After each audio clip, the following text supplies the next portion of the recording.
Hey everybody, Big Truth here, and this is the third installment of my little video series about Northern California Sasquatch stories.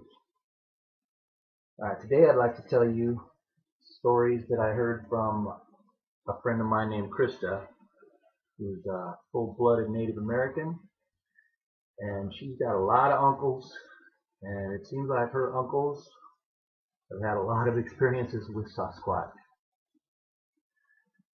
Okay, I'm gonna concentrate on Lakeport, California in this video. Back in the 1960s, before the freeway was there, back behind Lakeport, up towards the mountains, is a real hilly area, oak forest, and there didn't used to be very many dang people out in there. And one of her uncles lived out there.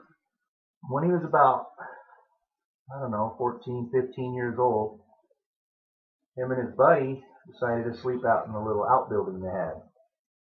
And in this outbuilding, about 9 feet in the air, there was 3 holes cut vertically across to let light in.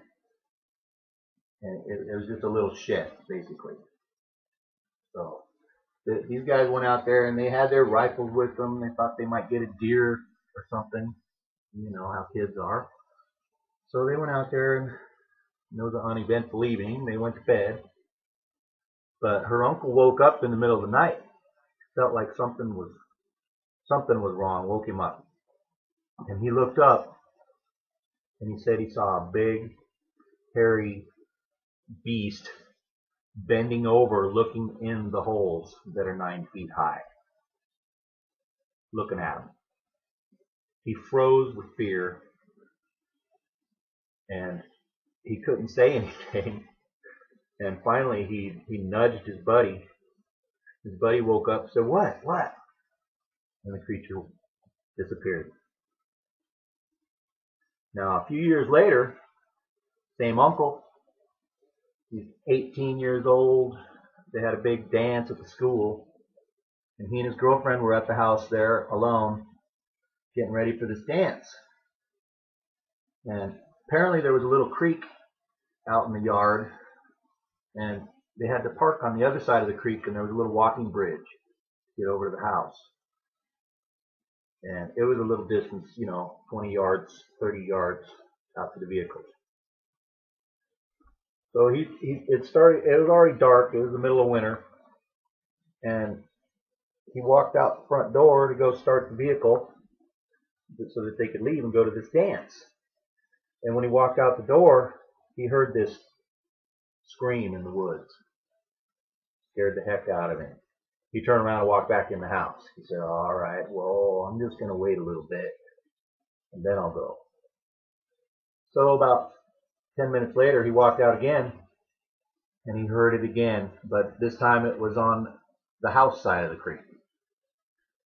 So he ran in the house, and he told his girlfriend, "Lock all the windows," and they ran around and locked everything up. And he said that for at least an hour, maybe longer, they heard this thing walking around the house, around and around and around. And they could hear it breathing, big old breaths, like.